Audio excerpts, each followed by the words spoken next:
Bonjour, me revoilà de retour. Alors, aujourd'hui, j'ai décidé de la jouer à la Lucky Luke. Et pour l'occasion, je vais m'appeler Lucy Luke ou Lucy Luca. Bon, allez, direct, je vais passer aux choses sérieuses. Alors, si vous vous souvenez, euh, lors de mon avant-dernière vidéo, je vous disais, le titre de la vidéo, c'était Crise économique et sanitaire 2020, éduquez-vous. Alors, comme tout ce que je mets sur cette chaîne, quand je dis quelque chose, c'est parce que moi-même je l'ai essayé. Ok. Quand je disais lors de l'avant-dernière vidéo, profitez-en pour vous éduquer, c'est le moment. Moi, c'est ce que je fais intensément depuis 6 ans, c'est le cas de le dire. Et lors de sur le sujet qui nous concerne, j'avoue que ces derniers mois, alors j'ai essayé de savoir un petit peu ce qui se passait. J'ai essayé de regarder pour la première fois depuis un certain nombre d'années les informations nationales. Ce que je peux supporter, comme je dis, c'est généralement des clips de 1 minute, voire quelques secondes. Et quand je me sens un petit peu folle, j'y vais autour de 3 5 minutes. Mais je vais rarement sur la moyenne. Je pense qu'elle est plus entre 1 minute et quelques secondes que 5 ou 7 minutes. C'est le cas de le dire. Alors, vous ayant dit ça, donc en ce qui concerne la crise sanitaire, donc j'avoue que quand ça a commencé, je me suis dit ouais, quoi, encore un truc. Et j'ai réellement pensé, et je me suis dit tiens, c'est un truc quelque part qui tombe à pic. C'est ce que j'ai pensé. Alors, je suis pas dans la théorie du complot, je suis pas réellement la théorie du complot, mais j'avoue que c'est la première chose que j'ai pensé. Je me suis dit tiens, ça tombe à pic, comme par hasard, il y a un truc comme ça. Et voilà, c'est le meilleur moyen de faire peur aux gens et après de leur imposer des choses qu'ils ne veulent pas réellement. Voilà, ça tombait à pic. Alors, vous ayant dit ça, donc dans les premières semaines, j'ai entendu vaguement qu'il se passait des trucs en Chine avant la fin de l'année. J'ai pas porté plus d'attention qu'à ça. Après, ça a commencé à venir du côté de l'Europe. Je me suis dit ouais. Et quand en France, on a commencé à en parler un petit peu, je me suis dit ouais. Et puis bon, et là, quand j'ai appris qu'effectivement il y avait confinement, je me suis dit, bon, bah c'est sérieux. Donc depuis que c'est passé au mode sérieux, euh, je me suis mis à un petit peu regarder des vidéos sur YouTube, voir un petit peu des choses d'information aux États-Unis, internationales, des gens qui ont des chaînes YouTube et qui expliquent des choses, qui font venir des scientifiques qui sont, entre guillemets, qui travaillent dans le domaine et qui ont fait des recherches et qui comprennent bien les choses. Et j'ai regardé, soit dit en passant, cette interview de ce professeur qui a gagné le prix Nobel pour sa découverte sur le sida.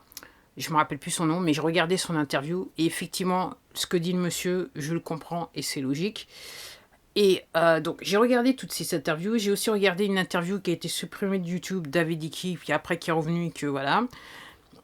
J'ai aussi regardé l'interview, donc la London Real interview, et j'ai regardé aussi l'interview qu'il a fait avec Patrick Bate David.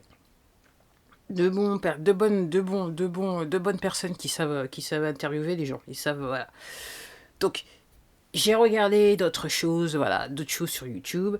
Et ce matin, je regardais aussi une autre vidéo assez particulière. Je dirais que je l'ai mis dans les vidéos que j'aime. C'était une vidéo de Boyce Watkins, son analyse, qui disait à part ça. Alors moi, ce que j'en retiens de tout ça, je me rappelle plus, c'était après que j'avais regardé la vidéo avec David Icke de London Real. Donc la vidéo de ce professeur dont je me rappelle plus le nom que j'ai regardé. Ce que je retiens, et ça va quand je disais peut-être la théorie du complot, ce qu'il disait, c'est que donc cette souche de virus, elle a été trafiquée dans un laboratoire et en fait on a rajouté la chaîne du sida sur le virus pour faire quelque chose avec. Ce qu'il disait, c'est que de toute façon ça allait pas marcher parce que dans la nature humaine et parce que c'est un truc qui est pas naturel, qui a été créé en fait. Non seulement le virus il change dans le temps, à chaque fois qu'il va sur une personne, mais surtout l'histoire du HIV, en fait, ça, entre guillemets, la souche, la chaîne qu'ils ont créée, qu'ils ont collée à ce virus, en fait, elle va mourir de facto. Donc, voilà. Alors, moi, ce que je retiens de l'affaire, c'est que, en essayant de m'informer, de m'éduquer, c'est que si vous avez un problème de santé et vous chopez le truc, vous êtes un petit peu dans la merde. Et quelque part, ce que semblent dire les médecins compétents sur le sujet, ils disent ça change rien d'une grippe normale. C'est que, en fait, c'est vrai que c'est les personnes âgées qui vont être le plus touchées parce que si elles ont déjà des maladies, des machins, et si leur système immunitaire est déjà atteint, effectivement, avec ça qui arrive dessus, ça peut pas, c'est pas le bon cocktail, c'est le cas de le dire. Donc, moi, c'est ce que je retiens de l'affaire. Après, vous ayant dit ça aussi, d'un point de vue international, le truc qui semble revenir, c'est que y a des gens qui ont mis sur leur certificat de décès la chose, mais qu'en fait, c'est peut-être pas la chose. C'est ce que je regardais ce matin, la vidéo que je regardais ce matin, c'est que, et c'est pas la première fois que je l'entends, c'est que de toute façon, les gens avaient cet état de santé qui, effectivement, qui les mettait quasiment aux portes de la mort, et un truc, une fois que la chose a vu en plus se greffer dessus, clac, entre guillemets, c'est le cocktail qui tue, c'est le cas de le dire. Et en fait, on mettait sur le certificat du décès la chose, alors que clairement, il y a tellement, l'état de santé de la personne était tellement, entre guillemets, intense d'un point de vue système immunitaire qu'en gros, on peut réellement légitimement se demander si c'est la chose. On va dire ça comme ça. Ensuite, statistiquement parlant, ce qui semble, moi c'est ce que je retiens. Hein. Voilà, c'est tout simplement ce que je retiens. Après, voilà, c'est à vous de voir. Laissez des commentaires si vous voulez. Ce que je retiens, c'est que il y a, avant de décider de confiner les gens dans le monde, et ce qui est intéressant, c'est que si on prend les deux pays, la Suède et la Norvège, c'est que la Suède, ils n'ont pas fait confinement, la Norvège, ils ont fait, et les chiffres, ils sont sur le même nombre de population, ils sont quasiment similaires, avec ou sans confinement. Voilà, ouais, c'est ce que je note, encore une fois. Et il semblerait qu'il y a des médecins qui se passent pas réellement souvent dans les médias principaux, nationaux, qui disent que en gros, ce qu'ils voient, c'est pas différent de quand il y a des épidémies de grippe. Intéressant. Alors oui, il y a des personnes dans le camp médical qui perdent leur vie. Voilà. Après, moi, ce que je note aussi, donc si on prend le système immunitaire, vous êtes dans le corps médical, vous travaillez des heures pas possibles, vous mangez pas forcément bien, entre guillemets. Et après, si vous êtes déjà épuisé, vous en pouvez plus. En plus de ça, vous avez un état de santé et que en plus de ça, la chose, elle vous tombe dessus. Encore une fois, je pense que le cocktail, il peut pas être très très bon, c'est le cas de le dire. Après, ce que je retiens, encore une fois, je suis pas dans la conspiracy, dans les complots, excuse-moi, conspiracy en anglais. Ce que je retiens, c'est que avec tout ce qui se passe, alors si on met à part le pétrole, et effectivement c'est logique, la demande elle est nulle, donc effectivement, maintenant on va se passer comment on va gérer tous ces stocks, voilà, bref. Mais c'est pas mon problème parce qu'en plus de ça je conduis plus. Ensuite, ouais. Si on prend les stock exchange, les marchés américains, voilà, cherchez le mot en français, le marché américain. Le marché américain se comporte bizarrement par rapport à la situation. Alors, encore une fois, moi je vais revenir au fait que avant la fin de l'année 2019, il y a pas mal de CEO qui ont démissionné comme ça. Alors pourquoi décider subitement de perdre un job qui paye plutôt bien pour eux? C'est assez bizarre. Et quand on sait que ça coïncide avec le début de la chose en Chine, c'est assez bizarroïde. Et après, vous avez les marchés américains qui se comportent bizarrement. Alors un coup, ça chute et après, ça revient. Et entre guillemets, si on était dans une crise, si on compare à une crise économique de 1929, en gros, ça va être ça devrait être l'abysse de chez Abyss qui ne revient pas, en fonction des circonstances. Donc, moi, ce que je dis, c'est que les marchés sont manipulés depuis toujours, c'est pas nouveau, tout le monde le sait. Donc en gros, moi ce que je me dis par rapport à l'histoire de des CEO qui ont démissionné en fin d'année, je me dis que je commence à me dire à qui profite le crime. J'accuse personne, mais je me dis à qui profite le crime. Et tout simplement à la fin de l'histoire, une fois que l'histoire du confinement ça sera terminé, et que les gens, je pense que ce qui va se révéler, c'est qu'on va vous dire que en fait on a peut-être exagéré sur ce qu'on devait faire. Et donc, il y aura peut-être des têtes qui vont tomber, ça c'est clair, mais bref, je pense qu'on va voir à qui profite l'histoire une fois que l'affaire sera terminée. Après, pour en revenir un petit peu à l'histoire de la France, alors moi je me dis, la première chose que j'ai pensé quand j'ai fait la vidéo Éduquez-vous, et que je parlais du système économique, les recettes fiscales et tout ça, et je vous parlais de la Banque Centrale Européenne, moi, je me demande ce qui va arriver avec l'Angleterre, qui, elle, avait décidé de quitter l'Europe et qui a une banque centrale qui n'est pas européenne, puisque c'est la banque anglaise, the Bank of England. Donc, je me demande comment, eux, ils vont gérer l'affaire, tout ça, vu que eux, ils sont rentrés dans le confinement, donc il n'y a plus d'activité, quasiment plus d'activité économique, mais ils sont plus dans l'Europe, et surtout, leur monnaie n'est pas réellement en fonction de la Banque Centrale Européenne, puisqu'ils ont the Bank of England. C'est la question que je me posais. Après, pour revenir en France, moi je me disais, et je le redis, c'est ce que j'avais dit dans les précédentes vidéos, moi je me dis, là, la population française, elle a peur de mourir, parce qu'on leur dit, si vous sortez, on nous dit, si vous sortez et vous n'avez pas le masque, vous n'avez pas les machins, attention, on ne sait jamais ce qui va vous arriver. Ok. Après, moi je me dis, comment manipuler les foules. Alors, ce que je suis en train de vous dire, si vous vous donnez la peine de chercher des bouquins sur le sujet, vous allez trouver ce que je vous dis, vous allez comprendre ce que je vous dis, vous allez trouver ce que je vais vous expliquer. C'est que moi, je me dis maintenant, on est dans une situation assez, à la fois sociale et économique qui fait que toutes les réformes qu'on voulait faire en France, maintenant, elles vont pouvoir passer. Voilà. Je n'en démords pas les retraites. Et maintenant, plus que jamais. Ce que je me dis, c'est que les patrons voyous vont en profiter pour faire des licenciements économiques. Rappelez-vous, n'empruntez pas, vous ne savez pas encore. Et ce que je me dis, c'est que le vœu du patronat qui a de l'argent et qui veut... enfin bref. L'histoire de Star Wars, le côté obscur de la force, on va dire ça comme ça. Ils ne sont pas tous comme ça, les patrons, mais malheureusement... voilà. Je me dis que le code du travail va souffrir.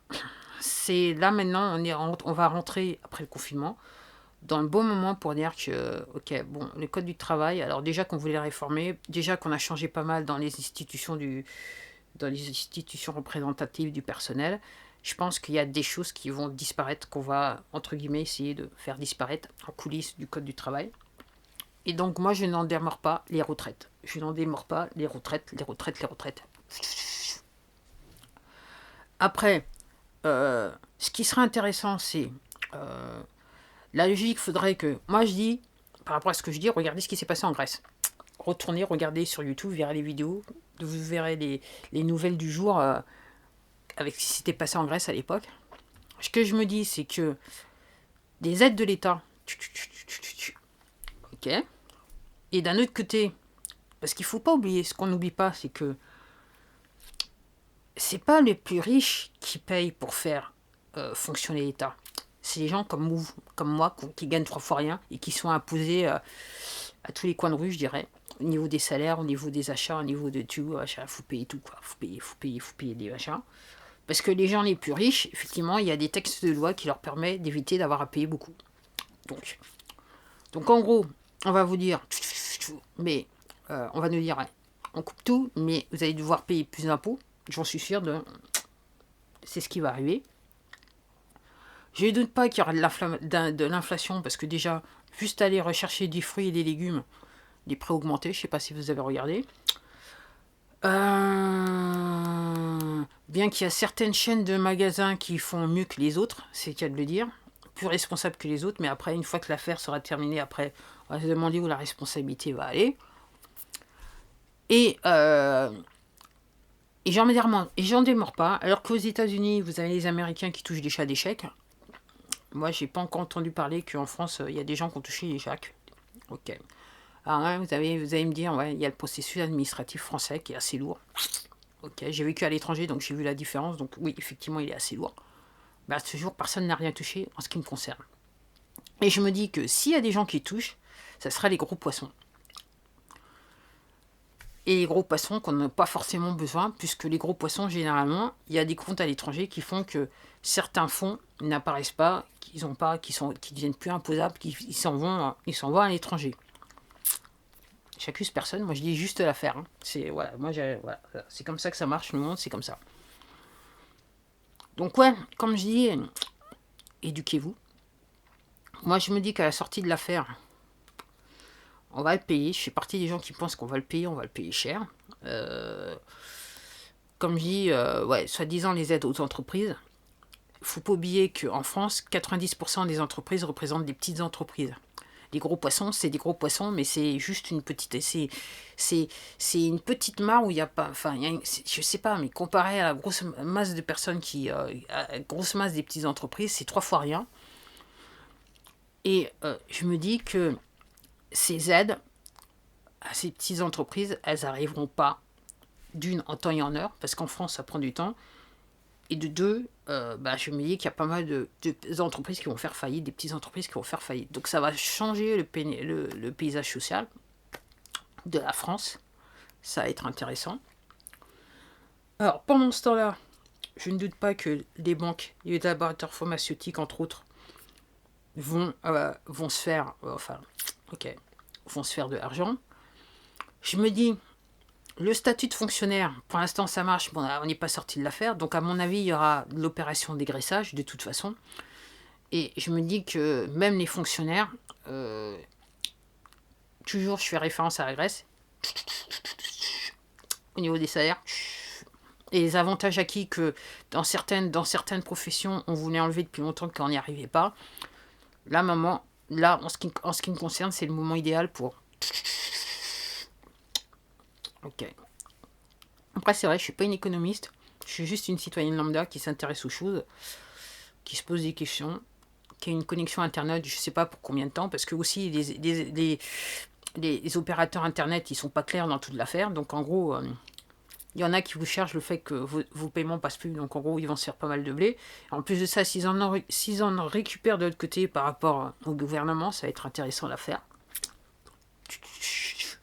Tout dépend pour qui. Donc, ouais.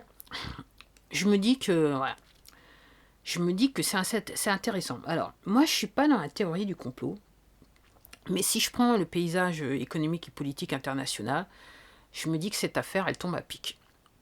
Ok. Et la question que je me dis, après, il va falloir se rendre compte où l'argent va réellement. Et c'est là où l'argent ira qu'en fait, on se rendra compte que comment, entre guillemets, on s'est fait avoir. C'est le cas de le dire. Moi, c'est comme ça que je vois les choses. Moi, j'en démordrai pas. Et c'est vrai que j'ai pas trop sérieux. Je me souviens avoir parlé à un voisin et je lui disais, ouais, il était d'accord avec moi. Et je me disais, ouais, ça c'est un coup. Et quand je regarde toutes ces vidéos, après l'analyse que j'en fais, l'analyse que font les autres, et ce que je comprends, c'est que, entre guillemets, quelque part, j'étais pas trop mal de la marque. J'étais pas trop loin de la marque. Ok. Alors, je fais pas partie de ces gens qui disent ça n'existe pas. Je le dis bien. Je ne dis pas le fait que certaines personnes sont décédées, mais ce que je dis, c'est que c'est une chose qui, et je le disais lors de précédente vidéo, et moi ça m'amène à un autre problème. Il y a des gens qui ont déjà plus d'argent pour pouvoir manger. Moi je fais partie de ces gens-là, je sais même pas ce que je vais pouvoir mettre sur ma table la semaine prochaine. Très intéressant. Quoique un petit peu plus, mais réellement là maintenant, ce qui m'embête un peu, c'est dans mon régime alimentaire d'avoir des fruits frais. Parce que là, j'ai pas pour pouvoir. Donc c'est assez intéressant. Donc moi je me dis, alors là il y a des gens qui disent seconde vague. Alors je me dis que si je prends en France, des gens qui ont déjà plus d'argent pour pouvoir aller acheter à manger et tout ça, problème de nutrition, malnutrition, système immunitaire qui risque de sombrer, et qu'après tout le monde a aussi un consensus pour dire que de toute façon la chose elle va rester pendant un bout de temps et qu'elle risque de revenir, qu'il devrait y avoir peut-être une deuxième vague. Je me dis, si cette deuxième vague elle arrive sur des gens qui, au début de l'affaire, étaient, entre guillemets, avaient un système immunitaire sain, et qui n'ont pu, parce qu'à cause des difficultés économiques qui ne sont pas résolues par le gouvernement à l'heure actuelle, pour ce que je comprends, ce que j'entends et ce que je vis personnellement, donc on va pas aller bien. Voilà. Donc j'espère que sur cette partie-là, j'ai tort. Mais bon, moi je suis logique. Après, voilà, moi quand on m'explique quelque chose avec des statistiques et des nombres et qu'on me dit que voilà, après, voilà, mon esprit logique me dit que il y a des fortes chances que. Ce que je suis en train de vous dire, c'est moi je fais pas, voilà, encore une fois, je suis pas dans la théorie du complot. Moi, je fais des constatations. Après, moi, je suis consciente qu'on vit dans un monde où si, et particulièrement en France, si vous n'êtes pas dans la bonne clique, ok, entre guillemets, euh, quelque part, c'est perdu d'avance ou presque, parce que dans la clique, c'est mieux pour certaines personnes, c'est le cas de le dire.